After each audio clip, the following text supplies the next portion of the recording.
Думаю, последнее, что приходит в голову большинству людей при слове «Таджикистан», это образ коллекционного антикварного автомобиля. Скорее «Газель» или «Копейка Жигули», не в обиду будет сказано. Но не создавайте себе стереотипы. Они на то и созданы, чтобы их ломать. В республике много настоящих ценителей, фанатов ретро-автомобилей. В поисках какого-нибудь грузовика военного времени или Кадиллака, выпущенного ограниченным тиражом в 50-х, они ездят по дальним весям и кишлакам. И, как ни удивительно, находят именно там, в глухих таджикских кишлаках, а не на выставке где-нибудь в Монте-Карло. Не все вещи с годами дешевеют. На этом поле таджикские коллекционеры выставили старые автомобили. Они имеют свою цену, историю и личную характеристику. Это первая такая выставка для Таджикистана. Выставку «Авторетро Душанбе» приурочили ко дню рождения столицы. Местные коллекционеры выставили 80 автомобилей 1931-1970-х годов выпуска. 20 лет тому назад. Самого старого железного коня пригнал Рахимджон Назаров из города Вахдат. Старые коллекционные машины – главная страсть братьев Назаровых. Здесь они представили 10 ретромобилей, а всего их в семье 25. Временно я мотор чемондагимча.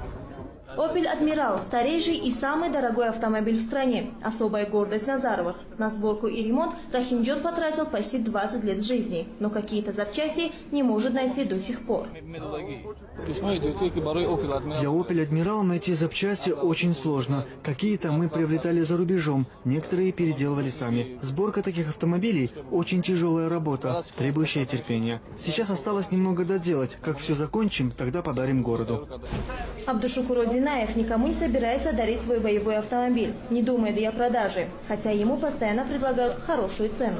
Это бронированный автомобиль. На нем в советское время ездили только первые лица республики. Советский лимузин – так называет свой автомобиль Абдушукур. Когда он его покупал, у него не было ни мотора, ни карбюратора, ни кардана. Коллекционер собирал каждую гаечку по всему бывшему Союзу и сделал все собственными руками.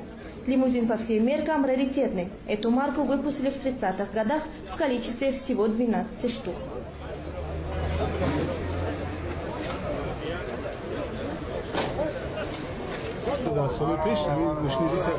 В прежние годы такие марки ЗИЛ-301 изготавливались только для правительственных лиц. Когда они выходили из эксплуатации, то их читировали и сдавали на металлолом. Я не знаю, как эта машина уцелела. К счастью, она попала ко мне. Такие машины выпускались по спецзаказу. Вот этих лимузинов было всего 12.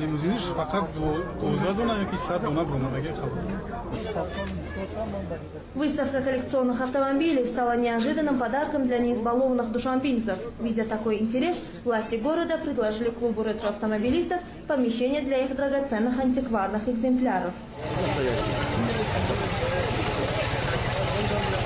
Антикварными автомобилями в Таджикистане владеют и министры, и простые смертные. Это особая национальная любовь.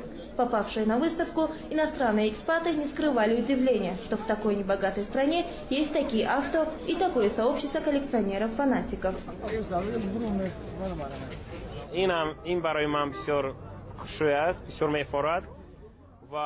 Я уже долгое время нахожусь в Таджикистане, и мне даже не верится, что здесь есть столько прекрасных антикварных автомобилей.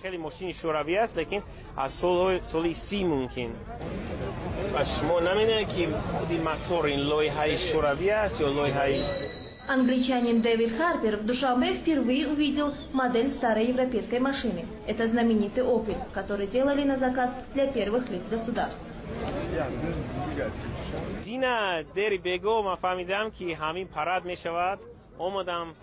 Я узнал, что состоится фестиваль-выставка, и с раннего утра стоял и ждал открытия. Лично для меня это очень интересно, потому что на выставке представлены очень старинные автомобили. Я, честно говоря, удивлен, что такие машины попали в Душанбе, и как они хорошо сохранились. Некоторые из них так шикарно отремонтированы, что, глядя на них, вспоминаешь былые времена.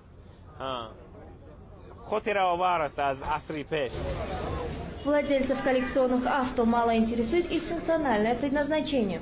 В данном случае машина как раз роскошь. Для них важнее возраст и история. Автомобиль Рустамбека Рауфова привлек всеобщее внимание именно своей историей.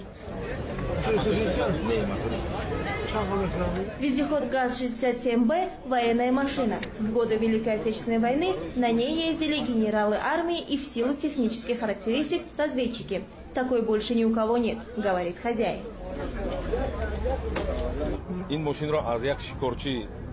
Этот автомобиль 1941 года производства. Я купил его у русского мужчины, дяди Саши из Шахритутского района. Машина была в ветхом состоянии. Я покрасил ее в заводской цвет, а запчасти купил за границей. На ремонт ушло 3 года. Над ним 1 год и 6 месяцев работали 3 мастера, а потом еще 3 мастера около 1 года и 8 месяцев. Я готов потратить столько средств, сколько потребуется для полного ремонта, потому что на таком ездили только генералы. После войны каждой советской республике раздавали по одной такой машине, и тогда на них разъезжали чиновники. Владельцы хвастаются, что их автомобили могут стоить и $100 000 и больше. Но специалисты говорят, что пока это все же хобби для избранных. Вот и на первой выставке «Авторетро Душанбе» ни одной сделки не заключили. Люди предпочитали фотографироваться на фоне красивых машин и заглянуть внутрь. Но вот про цены никто не спрашивал.